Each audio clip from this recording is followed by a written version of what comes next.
Welcome dears, कैसे हैं आप सभी। रुको यार, आज मैं आपसे कुछ कहना चाहता हूँ। देखो दोस्तों, आज जो मूवी एक्सप्लेन होने जा रही है वो बड़ी कंट्रोवर्शियल मूवी है। अब इस मूवी में कितना झूठ है कितना सच है इसका कोई ऑफिशियल प्रूफ नहीं है। अब देखिए, मूवी आई, हमने देखी, एक्सप्लेन करने जा रहा हूँ। जो भी मूवी में दिखाया जाएगा आपसे उससे हमारा कोई लेना देना नहीं, सिर्फ एक्सप्लेन कर रहा हूँ। जो बताया गया है वही दिखा रहा हूँ। ओके, चलिए शुरू करते हैं। मूवी का नाम रज़ाकार। आपके सामने कहानी की शुरुआत होती है इंडिया की हिस्ट्री दिखाते हुए। जब ब्रिटिश का राज खत्म होने के कगार पर आ चुका था, तब हर तरफ देश में खुशियां फैली हुई थी। लोग उन सभी फ्रीडम फाइटर्स और राजाओं के बलिदान को याद कर रहे थे, जिनकी वजह से वह अब अपने कल्चर में जिंदा थे। हिंदी, मराठी, तमिल, तेलुगु, कन्नड़ जैसी कई भाषाओं के लोगों ने ऐसा समय देखा जिसे सोचने में भी दिल दहला देगी। हालांकि पूरे देश में टॉर्चर का समय खत्म हो चुका था, लेकिन अब भी कई जगह थी जहां के लोग अलग ही नरक में जी रहे थे, जिसमें से एक हैदराबाद में काफी समय से निजामों का राज चल रहा था। अब जब छठे निजाम महबूब अली हैदराबाद पर जब राज कर रहे थे,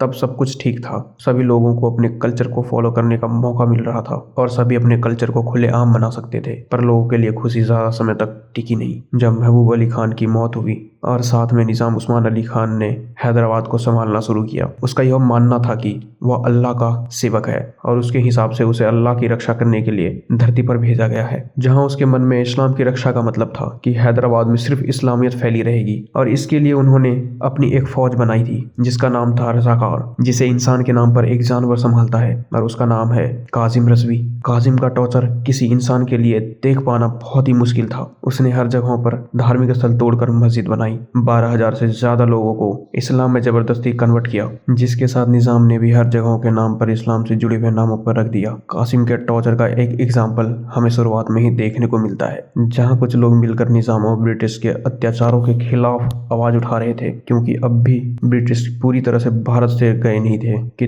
तभी वहां पर कासिम आ जाता है। वहां पर सभी लोगों को गले में रस्सी डालकर उन्हें घसीटते हुए नजदीक के पेड़ पर सभी को जिंदा लटका देता है, जिसे देखने से सभी की रूह कांप जाती थी। ऐसा नजारा था जहां एक एक लटका हुआ इंसान दर्द से तड़पता हुआ मारा जाता है। जिसके बाद हम एक ब्रिटिश ऑफिसर को निजाम से मिलते हुए आते देखते हैं, जहां दोनों की बातों के दौरान वो ऑफिसर निजाम से कहता है कि सरदार पटेल जी ने आपको यानी कि हैदराबाद को भारत में जोड़ने का प्रस्ताव दिया है। जवाब में निजाम कहता है कि ऐसा ही प्रस्ताव हमें पाकिस्तान से भी आया है, पर मैंने इस बारे में अभी तक सोचा नहीं है। हाँ, जिस बारे में मैंने सोचा है वह यह है कि आगे जाकर हैदराबाद खुद एक इस्लामिक देश बनेगा और इसका नाम होगा तुर्किस्तान। इसके अगले सीन में दोस्तों हम देखते हैं कि पूरे देश को आजादी मिल चुकी है और पूरे देश में तिरंगे को लहराया जा रहा है, पर हैदराबाद में कुछ अलग ही हो रहा था। जब एक आदमी तिरंगे को लहराने की कोशिश करता है तो उसे वही मारते हुए उसके सिर को गोलियों से छन्नी कर दिया जाता है और कहा जाता है कि हैदराबाद भारत का हिस्सा नहीं है, बल्कि यह एक इंडिपेंडेंट इस्लामिक कंट्री है। आगे हम सरदार वल्लभ भाई पटेल जी को देखते हैं, जो पूरे देश की आज़ादी को देखकर बहुत खुश होते हैं। पर तभी उनका एक एडवाइजर आकर उनसे कहता है कि हैदराबाद के निजाम ने हैदराबाद को इस्लामिक राष्ट्र कह दिया है और भारत में मिलाने से मना कर दिया है। जवाब में पटेल जी कहते हैं कि हैदराबाद में लगभग 90% हिंदू रहते हैं, अगर वो इस्लामिक राष्ट्र बन गया तो यह तो खतरे की बात हो सकती है। ऐसा ही कुछ पाकिस्तान बनने के समय हुआ था और फिर हमने भारत का हिस्सा देते हुए पाकिस्तान बना दिया, पर अब ऐसा वापस नहीं होगा। वहीं दूसरी तरफ निजाम इस बात को समझ जाता है कि हैदराबाद के अंदर रह रहे लोग कभी ना कभी भारत से जुड़ने की मांग जरूर करेंगे और इसके लिए वो बगावत भी कर सकते हैं, जिस वजह से निजाम सभी लोगों पर टॉर्चर करना शुरू कर देता है। वो भी बहुत बुरी तरह से। वो ऑर्डर देता है कि हर सभी जगह मस्जिद बनाना शुरू कर दो, हर एक के घर के सामने हर एक घर पर इस्लामिक फ्लैग होना चाहिए, साथ ही हिंदू, मराठी, तमिल, तेलुगु सभी भाषाओं को मिटा दो, लोग बस अरबी और उर्दू भाषा ही बोलेंगे। जिसके बाद कासिम अपने रजाकार के साथ एक गांव पहुंचता है, जहां वो एक टीचर को अपने बच्चों को तमिल या तेलुगु सिखाते हुए देखता है। उसको देखकर कासिम उस टीचर को वही मारने लगता है। उन्हीं बच्चों में से एक बच्चे को मारकर उनके खून से वहां उर्दू लिखने लगता है। जिसके बाद तो वो उस टीचर को और दर्दनाक तरीके से मारता है और साथ ही वहां पढ़ रहे सभी बच्चों को दर्दनाक मौत देता है। जो बच्चा पेड़ पर चढ़ गया उसे पेड़ से गिराकर मारता है। जो बच्चा भागते हुए अपनी जान बचाते हुए नीचे गिर पड़े उसे बड़े बड़े पत्थरों से कुचलता है और सभी को कह दिया जाता है कि यहाँ सिर्फ एक ही भाषा सिखाई जाएगी और वह होगी उर्दू। पर दोस्तों, यह टॉर्चर सिर्फ लोगों के लिए नहीं था, बल्कि एक जन्मे हुए बच्चे के लिए भी होता है, जहाँ एक माँ अपने बच्चों को खुद से ही मार देती है क्योंकि उसकी बेटी पैदा हुई थी। और उस माँ को याद था कि ये बुरे लोग बेटियों के साथ कितना घिनौना काम करते हैं। पर हैरानी की बात तब होती है जब उसकी माँ से एक रजाकार बच्चा पैदा होने पर टैक्स लेने आता है। पर जब वो माँ कहती है कि मेरा बच्चा मर गया, तब वो रजाकार बच्चे मरने पर भी दोस्तों टैक्स मांगता है। ये सारे अत्याचारों की कहानी पटेल जी तक पहुंच रही होती है और वो अपने लोगों से कहते हैं कि हम ये नहीं सह सकते, हमें अगले 3 महीनों में हैदराबाद को भारत में मिलाना होगा कैसे भी करके। जिसके बाद हम हैदराबाद के एक गांव में इलम्मा नाम की एक औरत को देखते हैं जो अपनी की हुई खेती में निजाम के लोगों को फ्री में हिस्सा देने से मना कर देती है, क्योंकि वह पूरी खेती में उसकी मेहनत और उसके पैसे लगे थे। जिसके बाद निजाम का वह आदमी इलम्मा को मारने जाता है। फिर तभी वहां पर नरसिम्हा रेड्डी आकर उसे बचा लेता है और साथ में निजाम के जमींदार को भी मारता है। हालांकि नरसिम्हा रेड्डी खुद भी निजाम के अंडर में काम करता है, पर उसे गरीबों पर हो रहे अत्याचार बिल्कुल भी पसंद नहीं आते। आगे जब वो जमींदार यह बात कासिम को बताता है, तब कासिम पुलिस की मदद से रेड्डी और उसके लोगों को पकड़ लेता है और पूरे समय बुरी तरह टॉर्चर करने के बाद उन्हें उसी गांव में ले जाकर कहता है, इस नरसिम्हा रेड्डी ने कहा था यहाँ से 60 किलोमीटर तक जिसकी भी मदद की आवाज सुनूंगा उसकी मदद करने जाऊंगा, पर क्या हो अगर यह सुनना ही बंद कर दे। इसके बाद कासिम अपने लोगों से नरसिम्हा रेड्डी के कानों में पत्थर डालकर उसे बहरा करने के लिए कह देता है और ऐसा करने के बाद नरसिम्हा रेड्डी की वहीं पर मौत हो जाती है। इसके बाद जो लोग इलम्मा के साथ खेती कर रहे थे उन्हें भी पकड़कर पेड़ से उल्टा लटका दिया जाता है और फिर नीचे से भूरे में आग लगाकर उन सभी को जिंदा जला दिया जाता है। और इससे निजाम यह बताना चाहता है कि कोई भी मेरे खिलाफ गया तो उसकी हालत यही होगी। और अब हैदराबाद में इस तरह जो अत्याचार हो रहे थे उन सब के बारे में पटेल जी को पता चल रहा था और वो फैसला करता है कि वह जवाहरलाल नेहरू से बात करके इसका हल निकालेंगे। वहीं दूसरी तरफ हम एक और टॉर्चर का भयानक रूप देखते हैं जहां रजाकार एक गांव में घुसता है और वहां के सभी लोगों को मुसलमान बन जाने के लिए कहते हैं। यह कहते हुए मुसलमान बन जाओ तो खुश रहोगे, सभी को नौकरी मिलेगी और तुम्हारी जिंदगी सुधर जाएगी, वरना हर दिन एक आदमी की मौत होगी और हर घंटे एक औरत की इज्जत लूटी जाएगी। इतना कहकर वो रजाकार वहां खड़ी हो औरत के कपड़े फाड़ने लगता है और उन सभी लोगों के सामने बेइज्जती करके उसकी इज्जत लूट लेता है और साथ ही वहां के बच्चों को मारना भी शुरू कर देता है। और मर्दों के साथ जो टॉर्चर किया जाता है उन्हें बोल पाना भी बहुत मुश्किल है। एक तरह से सभी गाँव वालों को वहीं खड़े खड़े नरक दिखाई दे रहे होते हैं। जिसके बाद तो कई लोगों को जबरदस्ती मुसलमान बना दिया जाता है और बाकी लोगों को कल तक का समय दिया जाता है ताकि वो खुद आकर इस्लाम एक्सेप्ट कर ले। इसके बाद रजाकार जब वहां से जा रहे होते हैं तब वो गांव वालों की गाय को भी अपने साथ लेकर जाते हैं ताकि वो उन्हें मार कर खा ले। और उसी गांव में कुछ पहलवान हिंदू थे जिन्हें ये चीज बिल्कुल पसंद नहीं आती, जिस वजह से वो उस रात जो सभी मुसलमान बने थे वो उन सभी को हिंदू धर्म में लेकर आता है। पर अगले दिन जब रजाकार ये देखता है तो उनका गुस्सा फूट जाता है। अब वो किसी गाँव वाले को मुसलमान बनाने के बारे में सोचना बंद करके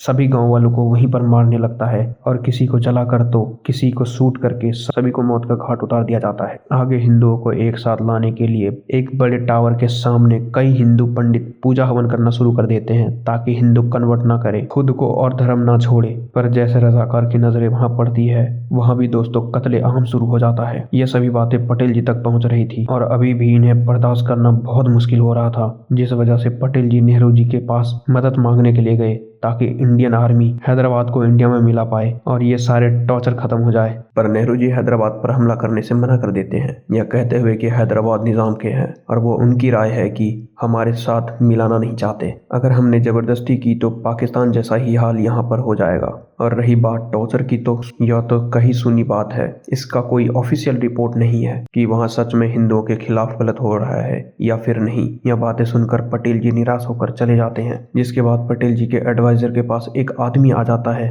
जिसने खुद अपने सामने हैदराबाद में हिंदुओं के साथ हो रहे टॉर्चर को देखा था। वह आदमी एक ऐसा ही भयानक टॉर्चर बताते हुए कहता है कि उस रात ढेरों हिंदू मर्द और औरतें देवी माँ को याद करते हुए अपने त्योहार मना रहे थे कि तभी वहां पर रजाकार आ गए और पल भर की बात सभी औरतों के पतियों को वहीं उनके सामने मार दिया गया। जिसके बाद उन औरतों के कपड़े निकलवा दिए जाते हैं और फिर उन्हें बिना कपड़ों के नाचने के लिए कहा गया। कुछ देर तक वो औरतें वैसे ही करती रही, पर जब रजाकार वहां से जाने लगते हैं तो सूखी घास के ढेर में डालकर उस घास में आग लगा देते हैं, जिससे आग में लिपटी हुई सभी औरतें जान बचाने के लिए चिल्लाते हुए भाग रही थी। पर अंत में क्या क्या हुआ, सभी औरतों की दर्दनाक मौत। यह सुनकर एडवाइजर को अपने कानों पर भरोसा नहीं होता कि ऐसा सच में हो रहा है। उन्हें इंसान और जानवरों के बीच फर्क पता नहीं, क्योंकि एक इंसान के साथ जानवर जैसा बर्ताव किया जा रहा है। उन लोगों के अंदर इंसानियत नहीं बची। क्या इन सभी बातों के लिए इन लोगों को बेचैनी साफ जाहिर हो रही थी कि ये कितने मजबूर हैं, कुछ नहीं कर पा रहे, क्योंकि वहां से कोई ऑफिशियल खबर नहीं आ रही थी।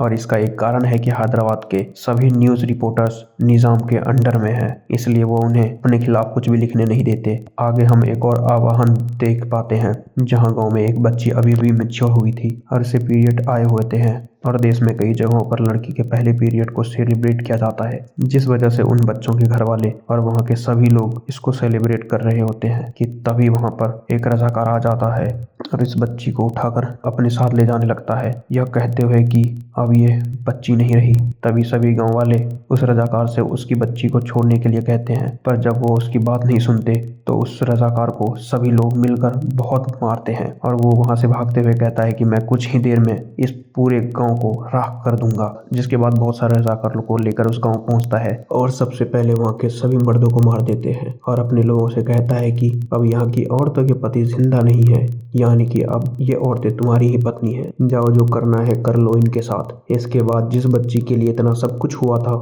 उसे भी कैद में लेकर अपने साथ ले चले जाते हैं। ये लोग अब ऐसी जो भी घटना पूरे हैदराबाद में होती है उस बारे में एक पत्रकार अपने न्यूज़पेपर में लिखता है और फिर यह न्यूज़पेपर हैदराबाद से बाहर कई जगहों पर पड़ जाते हैं, जिनसे अब कई लोगों को हिंदुत्व पर हो रहे टॉर्चर के बारे में पता चल जाता है। साथ ही यह न्यूज़पेपर पटेल जी के पास पहुंचता है और उनके पास एक प्रॉपर प्रूफ है कि हैदराबाद में क्या घिनौनी हरकत हो रही है। आगे इस न्यूज़पेपर के बारे में जैसे ही कासिम को पता चलता है वो वहां रह रहे सभी मुसलमानों को इकट्ठा करता है और उन्हें भड़काने वाली बातें कहता है कि हमारे साथ कुछ ऐसे भी लोग हैं जो हमारे साथ तो रह रहे हैं लेकिन हमारे साथ गद्दारी कर रहे हैं और हमारे निज़ाम के खिलाफ लिख रहे हैं। कौन है वो? हमें जल्द से जल्द उन लोगों को काटना होगा जो निज़ाम के खिलाफ लिख रहे हैं। यह बातें सुनकर कई रजाकार गुस्से में आग बबूला हो जाते हैं और उस पत्रकार के पास पहुंचते हैं जिसने निज़ाम के खिलाफ लिखा था। हालांकि वो पत्रकार खुद ही मुस्लिम होता है। वो उन्हें समझाने की कोशिश करता है, पर समझाया तो इंसानों को जाता है,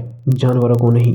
इसी वजह से वो रजाकार सबसे पहले उस पत्रकार के हाथ काट देते हैं, पर जब उन्हें लगता है कि इसे भी शायद पत्रकार नहीं समझेगा तो वो उसका गला काट देते हैं। साथ ही जो उस पत्रकार का भाई होता है उसके साथ भी वही किया जाता है ताकि वो भी कभी कुछ ऐसा लिखने की हिम्मत न कर पाए। इन सब चीजों को होते हुए देखकर तीन हिंदू भाई एक प्लान बनाते हैं कि इन्हें इस टॉर्चर को खत्म करना है तो इन्हें निजाम को मार डालना होगा। जिसके बाद कई दिनों की प्लानिंग करके तीनों मुसलमानों का वेश बनाते हैं ताकि वो निजाम के करीब जा पाए। और फिर जैसे एक दिन तीनों को मौका मिलता है, उनमें से एक निजाम के ऊपर बॉम्ब फेंकता है, जो बॉम्ब बिल्कुल सही जगह पे गिरती नहीं है और निजाम बच जाता है। हालांकि उस वक्त वहां खड़े सभी लोग यह देख लेते हैं कि बॉम्ब किसने फेंका था। जिसके बाद सभी लोग मिलकर उस आदमी को मारने लगते हैं और बस वही आदमी उस हमले में पकड़ा जाता है और उसके बाद दो हिंदू भाई वहां से बच जाते हैं। उस आदमी को कासिम के पास ले जाया जाता है, जहां उसे घंटों तक मारने के बाद उसके कपड़े निकालकर पता किया जाता है कि ये आदमी कौन है। तो वो आदमी हिंदू होता है और बहुत ज्यादा मार खाने की वजह से उस आदमी को बहुत प्यास लग रही होती है। इसके बाद तो वहां खड़े सभी लोग एक मटके में पेशाब करके आदमी को जबरदस्ती पिला देते हैं और फिर गला काट कर उसे मार दिया जाता है। पर इसके बाद कासिम यह बात समझ जाता है कि हिंदू अब शांत नहीं रहने वाले और वो किसी भी वक्त बड़ी बगावत कर सकते हैं। इसी वजह से कासिम इस बात की चेतावनी निजाम को देते हैं और उन्हें कहते हैं कि हमें जंग के लिए अभी से तैयारी करनी पड़ेगी। इसके बाद निजाम पाकिस्तान को 202 करोड़ देता है और वहां के लीडर से अपने रिलेशन बना लेता है ताकि अगर फ्यूचर में हैदराबाद पर हमला होता है तो पाकिस्तान दूसरी तरफ से भारत पर हमला करेगा। इतना ही नहीं, निजाम अपने रजाकार के लिए कई हथियार भारत से मंगाता है और गाँव की तरफ से एक पोर्ट को खरीद लेते हैं ताकि हथियार इम्पोर्ट करने में उसे कोई मुश्किल ना हो। और इसी तरह निजाम भारत की सेना से लड़ने के लिए तैयार हो गया। पर निजाम को इस बात का भी अंदाजा था कि भारत की सेना ने उन पर हमला किया तो उसके सामने टिक नहीं पाएगा। इसी वजह से कासिम पटेल जी से मिलने जाता है और उनसे बात करके कहता है कि हम अलग देश बनाकर रहना चाहते हैं और आप प्लीज हमारे बीच मत आइएगा। पटेल जी जवाब देते हैं कि तुम्हारे राज्य के अंदर इस देश के कई लोग रहते हैं, सिर्फ तुम्हारे कहने से हैदराबाद तुम्हारा नहीं हो जाता और साथ ही भारत के खिलाफ तुम लोग बगावत कर रहे हो, हमें सब पता चल रहा है। पाकिस्तान को तुमने हमारे खिलाफ खड़ा करने के लिए कितने पैसे दिए हैं यह भी हमें पता है। यह सुनकर कासिम कहता है कि अगर आपने हैदराबाद पर हमला करने की कोशिश की तो वहां रह रहे 2 करोड़ हिंदुओं को हम रातों रात मार देंगे। तो पटेल जी कहते हैं कि परिवार तो तुम्हारा भी है, तुम्हारे निजाम का भी है, उनका क्या होगा। कासिम गुस्से में वहां से चला जाता है। आगे पटेल जी नेहरू जी से बात करते हैं, उन्हें मनाने की कोशिश करते हैं कि हैदराबाद पर हमला कर दिया जाए, पर नेहरू जी कुछ अलग ही बात करते हैं कि भारत देश ने किसी पर भी पहला हमला नहीं किया। पटेल जी कहते हैं कि तो इसका क्या मतलब है कि हम इंतजार करें, सामने से कोई पहला वार करे। फिर काफी सोचने समझने के बाद नेहरू जी हमले के लिए मान जाते हैं और उसी रात इंडियन आर्मी को बुलाकर हैदराबाद पर हमला करने के लिए प्लानिंग शुरू कर देते हैं। जैसे यह बात निजाम को पता चलती है तो वह रजाकार के साथ सभी हिंदुओं को मारने के लिए निकल जाते हैं। पर इस वक्त तक हिंदुओं में भी डर खत्म हो चुका था और वह सभी एक साथ मिलकर रजाकार के खिलाफ खड़ा हो जाते हैं, जिससे कई जगह हजारों रजाकार की मौत हो जाती है और हिंदुओं को इस टॉर्चर के बाहर निकलने का रास्ता दिखने लगता है। दूसरी तरफ अगले दिन ही इंडियन आर्मी हैदराबाद में घुस जाती है और फिर एक एक करके जहां जहां पर रजाकार आर्मी पर हमला करने के लिए छिपे हुए होते हैं उन्हें मारना शुरू कर दिया जाता है। इसमें वहां के लोग भी उनकी मदद करते हैं और बस कुछ घंटों में ही रजाकार लगभग खत्म होने की कगार पर आ जाते हैं। साथ ही निजाम को भी अपना अंत सामने दिखने लग जाता है। निजाम पाकिस्तान से तब मदद मांगता है कि पाकिस्तान इस वक्त भारत पर हमला करे, पर जो पाकिस्तान भारत का नहीं हुआ वो हैदराबाद का कैसे हो सकता है। पाकिस्तान भारत पर हमला करने से मना कर देता है और कुछ बहाना बनाकर बात को टाल देता है। इस वक्त इंडियन आर्मी सभी रजाकार को मार देते हैं और यहाँ तक कि ढेरों मुसलमान भी रजाकार के खिलाफ खड़े हो जाते हैं। आखिर में निजाम को भारत सरकार के आगे झुकना पड़ता है और खुद की शान बचाने के लिए नीमचम रेडियो पर लाइव आकर यह बात कहता है कि अब से हैदराबाद भारत का हिस्सा है और यहाँ भारत सरकार का राज रहेगा। यह खबर सुनते ही पूरे देश में खुशी का माहौल फैल जाता है कि अब भारत पूरा हो चुका है। सभी सरदार वल्लभ भाई पटेल को धन्यवाद करने लग जाते हैं कि उनकी वजह से आज हैदराबाद भारत का हिस्सा बन पाया। और इसी के साथ दोस्तों यह कहानी यहीं पर खत्म हो जाती है। अब आप अपने विचार रख सकते हैं। मूवी में जो दिखाया गया आपको बता दिया। बाकी वीडियो अच्छी लगी और स्टोरी एक्सप्लेनेशन अच्छी लगी हो तो वीडियो को लाइक कीजिए, चैनल को सब्सक्राइब कीजिए। बाकी ध्यान रखिए एंड थैंक्स फॉर वॉचिंग।